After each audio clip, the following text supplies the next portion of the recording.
अगर मैं आपसे पूछूं कि कोल्ड ड्रिंक का कलर कैसा होता है तो आप कहेंगे ब्लैक। लेकिन दोस्तों, आज हम आपको जिस देश की सैर करवा रहे हैं वहां का कोल्ड ड्रिंक ग्रीन कलर का होता है।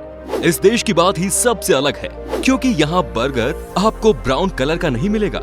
यहाँ का बर्गर होता है ब्लैक। दोस्तों, आविष्कार के मामले में इस देश का कोई मुकाबला नहीं। तो आज हम आपको जिस देश के बारे में बताने जा रहे हैं, उस देश ने पूरी दुनिया को सिखाया है कि जीरो से हीरो आप अपनी मेहनत से कैसे बन सकते हैं। वहां आपको सिंक एंड फ्लैश दोनों अटैच्ड होते हैं ताकि पानी की बर्बादी ना हो सके।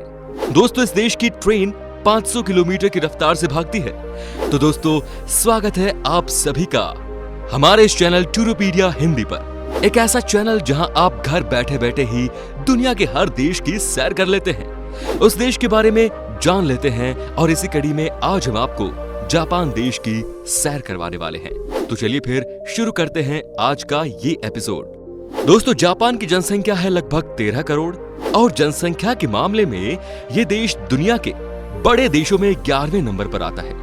अगर डेंसिटी की बात करें तो यहाँ पर 347 लोग आपको पर स्क्वायर किलोमीटर में दिख जाते हैं। इस देश में दोस्तों 92% लोग शहर में रहते हैं, जबकि सिर्फ 8% ही रूरल एरिया की जनसंख्या है।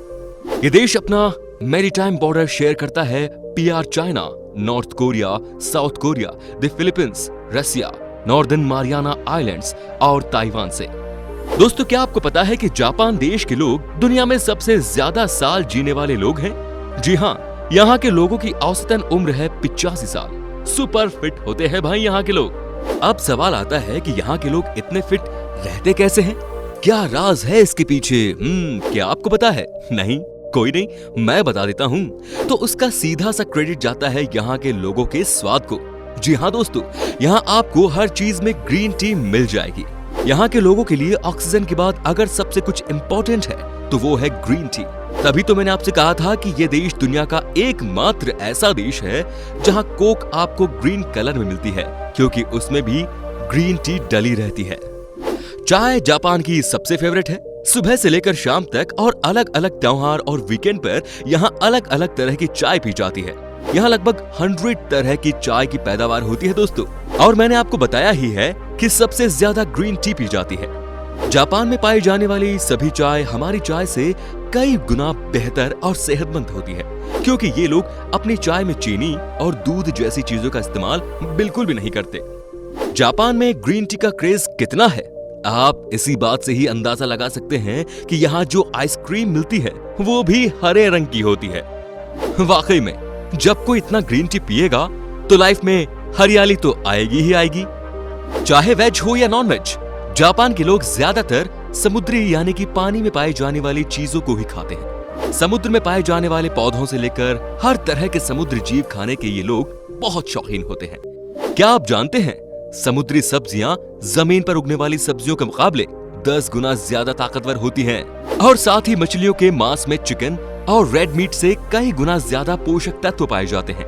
आपको बता दें कि जापान हर साल पूरी दुनिया में फिश सप्लाई का 10% अकेला कंज्यूम कर लेता है। साल भर में जापान के लोग करीब 1 लाख टन सीवीड का सेवन कर लेते हैं। सीवीड समुद्री पौधे होते हैं और मात्र 1 कप सीवीड में 5 से 10 ग्राम प्रोटीन होता है और साथ ही इनमें आयोडीन और पोटेशियम की मात्रा भी भरपूर होती है। दोस्तों, पूरी दुनिया में पानी को बचाने की बात हो रही है, लेकिन आपको बता दें कि इस मामले में सालों पहले ही जापान ने एक बड़ा कदम उठा लिया था। इस कदम के मुताबिक यहाँ के वॉशरूम के सिंक एंड फ्लश दोनों आपको कनेक्टेड मिलेंगे, यानी कि जब भी आप सिंक में हाथ धोते हैं तो पानी सीधे फ्लश में चला जाता है। जापान के लोग कितने इनोवेटिव होते हैं, आप इसी बात से अंदाजा लगा सकते हैं कि यहाँ की महिला जो स्कूटी चलाती है उनके हेलमेट आप देख लीजिए। ये देखिए दोस्तों, कैसे महिलाओं की चोटी निकालने के लिए इस हेलमेट में स्पेशल छेद बनाया गया है। कमाल के है ना यहाँ के लोग। दोस्तों, आपको बता दें कि जापान देश में आप आई एम सॉरी को 20 अलग अलग तरीके से बोल सकते हैं। यहाँ पर कोई किसी को हल्का टच भी कर दे तो 3 बार सॉरी बोलकर जाते हैं। वैसे हमारे देश में सॉरी बोलने को अभी भी कई लोग कमजोर की निशानी मानते हैं। जापान में मोटापे को लेकर लोग बहुत सचेत होते हैं। यहाँ आपको सिर्फ पहलवान ही बहुत मोटे दिखेंगे, लेकिन बाकी ज्यादातर लोग आपको यहाँ पर फिट नजर आएंगे। फिटनेस को लेकर जापान के लोग इतने सीरियस हैं कि वो डाइट वाटर पीते हैं। जी हाँ दोस्तों, इस तरह का पानी आपको सिर्फ जापान में ही मिलेगा। इस डाइट वाटर में होता है बहुत सारा vitamins, minerals end of course अगर आप जापान में हैं तो कैसे भूल सकते हैं ग्रीन टी, जो कि आपको पतला करने में मदद करती है। दोस्तों आपको बता दें कि जापान में कडल कैफे बड़ा ही फेमस है। जानते हैं इसमें होता क्या है? ये एक तरह का पार्लर होता है जहां सुंदर सुंदर लड़कियां आपको रिलैक्स करती है, बॉडी मसाज देकर, साथ में आपके साथ वो इमोशनली भी अटैच्ड होती है। कहा जाता है कि जो एक बार कडल कैफे गया वो बार बार यहाँ की गेट को खटखटाता है। अगर आप भी जापान जाएं तो ट्राई कर सकते हैं। दोस्तों जापान की बहुत सारी मान्यताएं हमारे देश से मिलती है।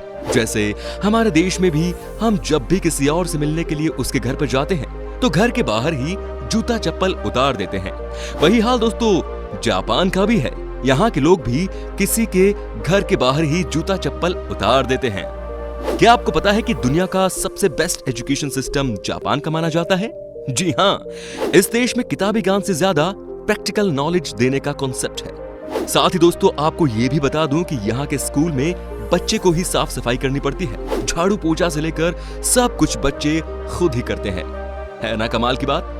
दोस्तों आपको बता दूं कि जापान देश में आप कहीं भी खाना खा लो, लेकिन आपके ऊपर रेस्टोरेंट में टिप देने का कोई दबाव नहीं होता। यहाँ किसी को भी किसी भी रूप में टिप नहीं दिया जाता। यहाँ का फंडा क्लियर है कि आपने रेस्टोरेंट में खाना खाया, आपको सर्विस दी गई और आपने उसके बदले बिल पे किया। दोस्तों जापान देश की टेक्नोलॉजी कैसी है, यहाँ के लोग बाकी लोगों से कितने आगे निकल गए हैं, ये तो आपको बताने की जरूरत ही नहीं है। तभी तो दोस्तों जापान में जो टैक्सी आप देखते हैं वो सबसे अलग होती है। यहाँ की टैक्सी में आपको गेट लगाने की जरूरत ही नहीं होती। यहाँ सब काम ऑटोमेटिक होता है। जापानी लोगों के बीच में नूडल्स खाना बहुत पॉपुलर है, लेकिन मजे की बात तो ये है कि यहाँ के लोग सूप और नूडल्स आपको सुड़क सुड़क कर खाते हुए दिखेंगे। ये यहाँ का ट्रेडिशन है। जिसने खाते हुए जितनी तेज आवाज निकाली उसका मतलब है कि उसे खाना उतना ही पसंद आया। दोस्तों जापान के लोगों का एक और तरीका हो सकता है आपको पसंद ना आए। यहाँ के लोग स्विमिंग पूल में नहाते तो हैं, लेकिन आपको बता दें कि यहाँ के लोगों के बीच में स्विम सूट पहनना अलाउड नहीं है। जी हाँ दोस्तों, यहाँ के लोगों का कहना है कि गर्म पानी वाले स्विमिंग पूल में नहाने के लिए स्विम सूट की कोई जरूरत नहीं पड़ती, लेकिन चीजों को हाइजीनिक रखने के लिए यहाँ लोग पहले अच्छी तरह से नहाते हैं। दोस्तों आपको बता दें कि जापान दुनिया का सबसे ज्यादा एजुकेटेड कंट्री है। यहाँ पर 100% लिटरेसी रेट है और ये इसलिए पॉसिबल है क्योंकि यहाँ के एजुकेशन सिस्टम में स्टूडेंट पर दबाव नहीं रहता। यहाँ आपको इंटरेस्ट के साथ चीजों को प्रैक्टिकली सिखाया जाता है, तभी बच्चे खुद ब खुद पढ़ते हैं। इस मामले में हमने इनसे बहुत कुछ सीखना है दोस्तों जापान में लोगों का रहने का तरीका बहुत अलग है। यहाँ के लोगों के बीच आपस में बहुत प्यार होता है। आपको बता दें कि चाहे आप जितने भी साल जापान में रह ले, वहाँ की सरकार आपको कभी भी परमानेंट रेजिडेंस का स्टैंप नहीं देगी। लेकिन यहाँ का बहुत क्लियर कट फंडा ये है कि यहाँ की सरकार अपने देश में पैदा हुए बच्चे जिनके माता पिता भी जापान से ही हैं, उसी को जापानीज मानती है। दोस्तों आपको बता दें कि जापान के लोगों के बीच में एक अलग तरह का ट्रेडिशन होता है। इस नियम के अनुसार जब भी कोई जापानी अपने घर में पार्टी देता है तो वो अपने घर में सबके लिए ड्रिंक तैयार करता है, लेकिन वो खुद के लिए नहीं करता। वो एक्सपेक्ट करता है कि उसके लिए ड्रिंक कोई और तैयार करेगा। दोस्तों हर देश में अच्छाई के साथ बुराई भी होती है, इस देश में भी है। यहाँ के लोग सबसे ज्यादा डिप्रेशन के शिकार हैं। क्या आपको हिकिकोमोरी के बारे में पता है? अगर नहीं तो हम आपको बता देते हैं। दोस्तों इसमें आप अपने आप को एक रूम में बंद करके रख लेते हैं। आप अपने आप को समाज से अलग कर लेते हैं, आप किसी से नहीं मिलते और धीरे धीरे आपका डिप्रेशन का लेवल इतना ऊपर पहुंच जाता है कि आप अपने आप को खत्म कर लेते हैं। इसी को यहाँ हिकिकोमोरी कहा जाता है। तो दोस्तों अब आपको बताते हैं कि अगर आप जापान में जाएं तो वहाँ कौन कौन सी जगह है जहाँ आप घूम सकते हैं। सबसे पहले है माउंट फूजी। दोस्तों आपको बता दें कि जापान की सबसे खूबसूरत जगहों में से एक माउंट फूजी सबसे ऊंचा पर्वत है। ट्रैकिंग करने के लिए इससे अच्छी जगह कोई और हो ही नहीं सकती। इसकी खूबसूरती और ठंडा मौसम पर्यटकों को अपनी ओर आकर्षित करता है और इसको देखने के लिए हजारों की तादाद में विदेशी पर्यटक यहाँ आते हैं। अब बात करेंगे गोल्डन पेविलियन की। जापान का किनकाकू जी या the temple of the golden Pavilion Kyoto सबसे फेमस जगहों में से एक है। तालाब के बीच में बने इस मंदिर को आप हर मौसम में अलग अलग रूप में देख सकते हैं। स्वर्ण मंडप को सोने की पत्ती में कवर किया गया है। इस पर जब लाइट पड़ती है तब तालाब में इसका सोने के महल जैसा प्रतिबिंब नजर आता है। Disneyland Tokyo. दोस्तों आपको जानकर खुशी होगी कि बच्चों को मस्ती कराने के लिए जापान की राजधानी शहर टोक्यो का डिज्नीलैंड सबसे बेस्ट है। बच्चों के साथ बड़े भी यहाँ स्विमिंग और बीच पर घूमने का मजा ले सकते हैं। इसके अलावा आप यहाँ सिंड्रेला कैस्टल, नदी में जोंडालेस, मैजिकल नाइट टाइम इल्यूमिनेशन और फैमिली डिज्नी परेड का नजारा ले सकते हैं। Tokyo tower. दोस्तों टोक्यो का ये टावर एफिल टावर से प्रेरित है। टूरिस्ट इसकी चढ़ाई करने के लिए दूर दूर से आते हैं। लाइट्स से सजे इस टावर की खूबसूरती रात में दोगुना बढ़ जाती है। यहाँ पर आप खूब मस्ती कर सकते हैं। यादगार के तौर पर पिक्चर जरूर क्लिक करवाइएगा भाई। तोरेइजी टेम्पल। सुंदर बगीचों और जंगली जीवों से घिरे इस मंदिर की खूबसूरती देखकर आप भी हैरान रह जाएंगे। इस दुनिया के सबसे बड़े कांस्य बुद्ध प्रतिमा के लिए मशहूर है। इसके अलावा आप यहाँ हिरणों को मैदानों में आजादी से घूमते हुए भी देख सकते हैं।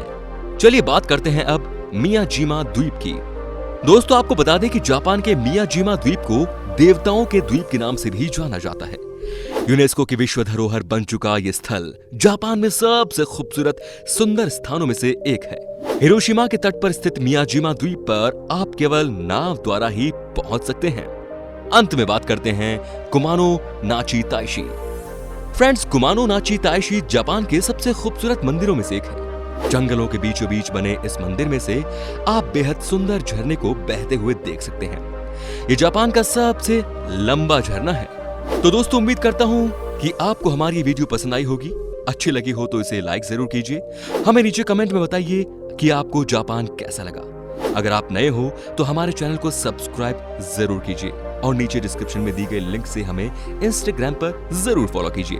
फिलहाल मिलता हूं आपसे अगले वीडियो में। Till then bye bye and take care.